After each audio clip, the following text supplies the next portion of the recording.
5 brothers, 5 cities, 1 secret network. And Europe never did money the same way again. How did one family, from a single street in Frankfurt, build a financial empire that spanned a continent? Their story isn't just about money. It's about a master plan, a secret weapon, and a name that became a legend. Our story starts in the 1700s, in the city of Frankfurt, Germany. Here, in a crowded Jewish ghetto, lived a man named Meyer Amschel Rothschild. His house had a sign. It was a red shield. In German, that's zum Rothschild. From this sign, his family got their name, Rothschild. Meyer was smart. He started by trading old coins. He learned about money. He learned who had power. But Meyer had a bigger idea.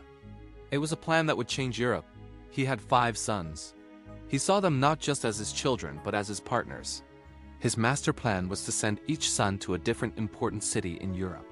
They were like chess pieces placed perfectly on a board. Amschel, the oldest, stayed in Frankfurt. Salomon went to Vienna, Austria. Nathan, the bold one, went to London, England. Kalman went to Naples, Italy. And Jakob, the youngest, went to Paris, France. 5 brothers in 5 key cities, they were ready. The Rothschild network was born, but what made them so powerful? It wasn't just having offices in different cities. Their secret weapon was information and trust. In the early 1800s, news traveled slowly, by horse, by ship. It could take days or weeks for a message to cross Europe. But the Rothschilds built their own private network. They used riders, boats, and even carrier pigeons. They sent coded messages to each other. Coded means written in a secret language. This meant the brothers knew what was happening in other countries before kings and governments did. If there was a political change in Vienna, Salomon would know. He would send the message to Nathan in London. Nathan could then make smart money decisions based on that secret news. This speed gave them a huge advantage. They were always 1 step ahead. They trusted each other completely. A promise between brothers was stronger than any written contract.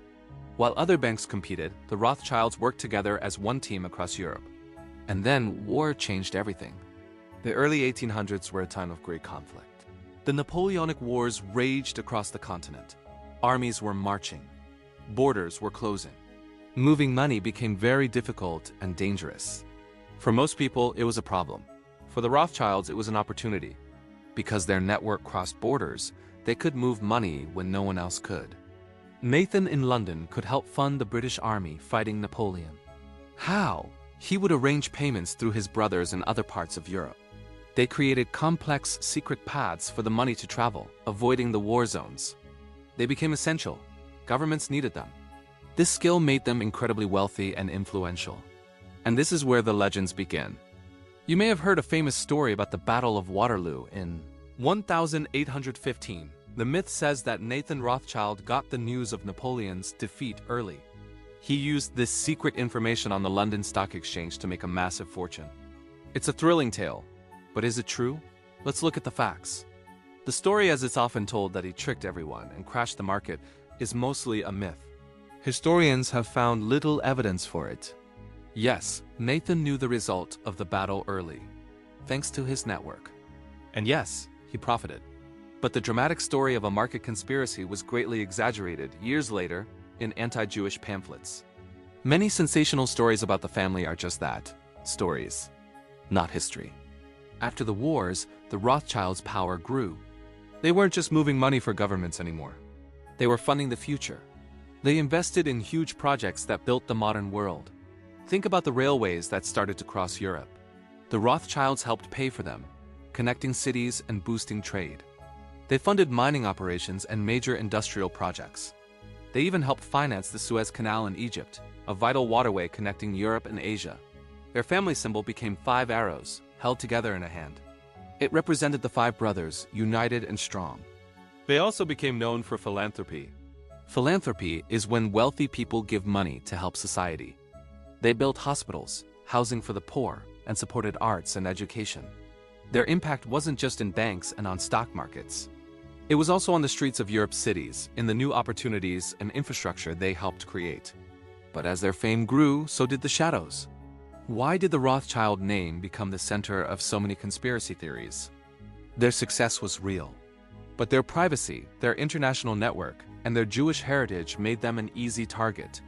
In the 19th and 20th centuries, writers who disliked Jewish people used the Rothschilds as a symbol. They created false stories, blaming the family for wars and crises. These myths painted them as secret rulers of the world. These harmful ideas have been used for centuries to spread hate and distrust. This is why it's so important to separate fact from fiction. The real story of the Rothschilds is about a family that used intelligence, unity, and a revolutionary communication network to build an empire. The myths are often rooted in prejudice. So, when we look back at this incredible story, what do we see? A family that changed finance forever. They showed the world the power of information and global connection, long before the internet. Their legacy is complex, a mix of real financial genius, public good, and the target of dark legends. It reminds us that history is often more complicated than the stories we're told. What do you think?